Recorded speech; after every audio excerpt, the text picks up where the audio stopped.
రారెండోయ్ అమ్మమ్మ ఇంటికి మీ అందరికీ భోగి పండుగ సంక్రాంతి మకర సంక్రాంతి కనుమ పండుగ శుభాకాంక్షలు. ఈసారి పండగకి నేను ఎక్కువ పిండి వంటలు చేసి మీకు చూపించలేకపోయాను. నాకు కొంచెం అర్జెంటుగా పని ఉండి బెంగళూరు వెళ్ళాల్సి వచ్చింది. రాత్రే వచ్చాను. అయినా మీకోసం ఈరోజు ఈజీగా టేస్టీగా సటాసట్టుగా చేసుకునే పూస మిఠాయి నన్ను చాలామంది అడిగారు, ఫోన్లు చేసి వాట్సాప్లో మెసేజ్లు పెట్టి అడిగారు. మీ అందరి కోసము నేను ఆ పూస మిఠాయి తయారు చేసి చూపిస్తాను. మీరు కూడా చేసుకోండి, చిటికీలో చేసుకోవచ్చు. బూందీ దూసుకోలేకపోతే స్వీట్ షాపుల్లోనైనా దొరికిద్ది. వద్దు మేమే చేసుకుంటాం అన్నా కానీ చేసుకోవచ్చు. స్వీట్ షాపుల్లో కారం కలపకుండా ఇవ్వమంటే ఇస్తారు. నేను కొలతలు కూడా చెప్తాను, మీరు చేసుకోండి. మీ అందరికీ ఇంకొకసారి భోగి, మకర సంక్రాంతి, కనుమ పండుగ శుభాకాంక్షలు. మీరందరూ ఈ పాలలాగే ఎప్పుడు స్వచ్ఛంగా ఆయుర ఆరోగ్య అష్టవిశర్య భోగభాగ్యాలతో ఎప్పుడూ కళకళలాడుతూ సంతోషంగా ఉండాలని నేను మనస్ఫూర్తిగా ఆ శివయ్యను కోరుకుంటున్నాను. ఇంకా నేను మీకు అదే పూస మిఠాయి చూపిస్తాను, ఎలా తయారు చేయాలో చూసుకొని మీరు కూడా చేసుకోండి. నేను బూందీ దూసేసి వీడియో తీసాను, పిండి కలిపేది కూడా. అది నేనే పొరపాటున డిలీట్ చేశాను. అందుకని మళ్ళీ మీకు కొంచెము పిండి కలిపి మీకు బూందీ ఎలా దూసుకోవాలో చూపిస్తా. అసలు ఈ బూందీ చూపించమనే నన్ను 3 ఫోన్లు కూడా చేసి అడిగారు. ఇంకా అందుకని మళ్ళీ అయ్యో అనుకొని ఈ పిండి అలా కలిపి నేను బూందీ దోస్తాను. చూడండి, ఇది 1/2 కేజీ శనగపిండి బూందీ దూసేసి ఆల్రెడీ.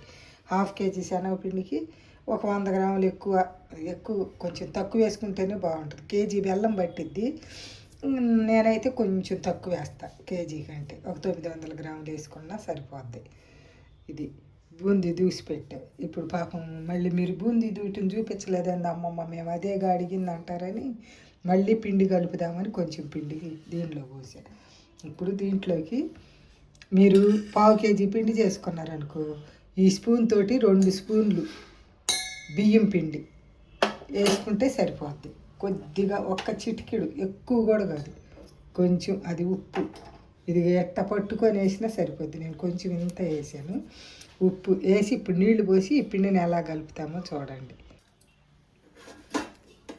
ఈ పిండిని ఇది ఎలాగా కొంచెం నీళ్లు పోసుకొని ఉండలు లేకుండా కలుపుకోవాలి. మనం ఆ శనగపిండి బియ్యం పిండిని కలిపేసి నీళ్లు పోసి ఇదిగో చూడండి, ఇది ఇలా కలుపుకోవాలి. ఇంకెంతకంటే పలుసుగా వద్దు, ఎంతకంటే గట్టిగా వద్దు.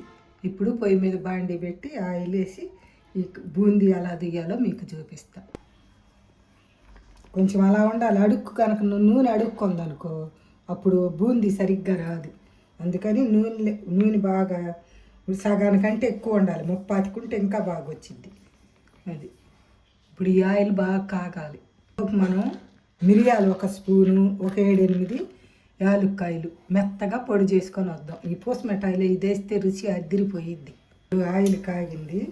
ఇప్పుడు బూందీకి ఇది ఇలాంటి గరిట ఒకటి తీసుకోండి, బెజ్జాలుండ గరిట తీసుకొని దీనిలోకి ఈ పిండి వేసుకోవాలి. ముందే నెడితే మీకు బాగా చక్కగా ఉండేది. అలా పోసుకొని ఇంక మీరేం అవసరం లేదు, ఇట్లా పట్టుకోండి చాలు. దీన్ని ఇది ఎలాగా గరిట మీద ఇట్ట కొడుతుంటే ఆ పడినట్టు చక్కగా పక్కలకి వెళ్ళిపోతాయి అన్నమాట.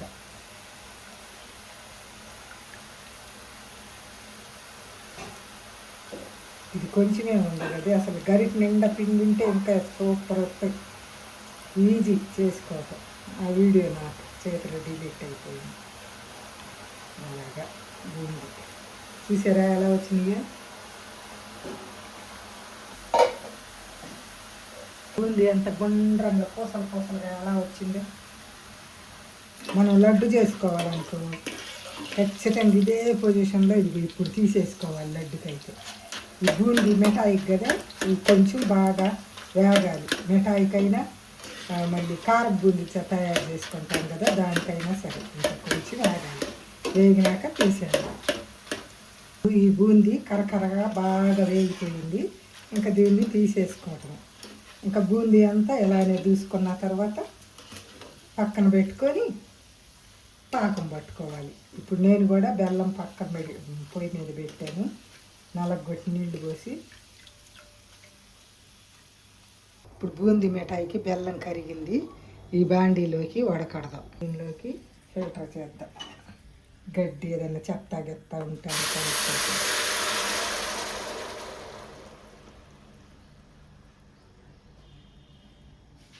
చాలానే ఉంది అడుగున. చూడండి ఎంత ఉందో, నల్ల నల్లగా అంతా. ఇంక ఇప్పుడు దీన్ని పాకం తెప్పిద్దాం. మనం ఈ పాకం వచ్చేసరికి మిఠాయి అచ్చిపోయటానికి బండ అంతా కిచెన్ ప్లాట్ఫామ్ చక్కగా నీట్గా క్లీన్ చేశాను.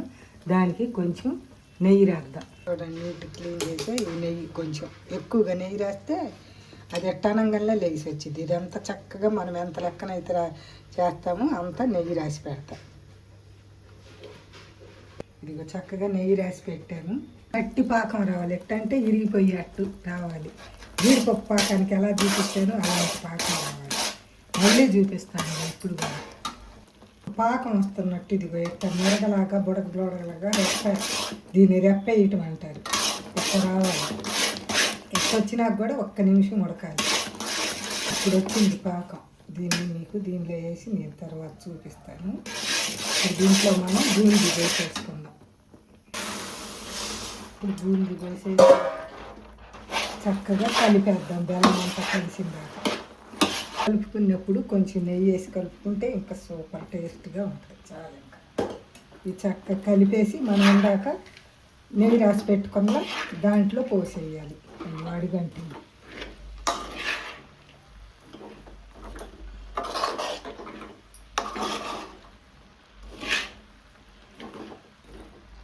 నేను తీసుకెళ్ళి అక్కడ పోస్తా. చూడండి, మిఠాయి వచ్చి రెడీ. ఇప్పుడు కదిలిస్తే కదిలిద్ది ఇలాగా అడిగా.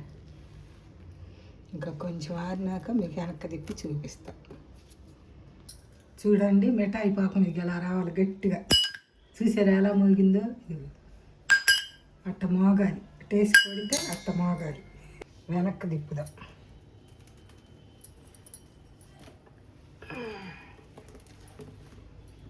ఇలా వెనక్కి తిప్పుకొని మీకు చూడండి కరకరలాట ఎంత సూపర్గా ఉందో. మీరు మొక్కలు కావాలంటే ఇట్లా కట్ చేస్తే బూందీ కూడా తెగిద్ది. కాబట్టి మొక్కలు విరగ తీసుకుంటాను నేనైతే. ఇలా చేసుకోండి, సూపర్ టేస్టీగా ఉంది. నేను లాస్ట్లో మనం మిరియాలు యాలక్కాయలు వేసుకొద్ది. ఆ పొడే ఇటు మర్చిపోయా. అందుకని కొంచెం పైన జల్లేను. టేస్ట్గా ఉంది. ఇంకా పొడి వేసినట్టు ఇంకా అద్దరిపోయేది. మీ అందరికీ భోగి పండుగ, సంక్రాంతి పండుగ, కనుమ పండుగ శుభాకాంక్షలు. మీరందరూ ఎప్పుడు ఆయురారోగ్యాలతో చల్లగా ఉండాలని నేను మనస్ఫూర్తిగా కోరుకుంటున్నాను.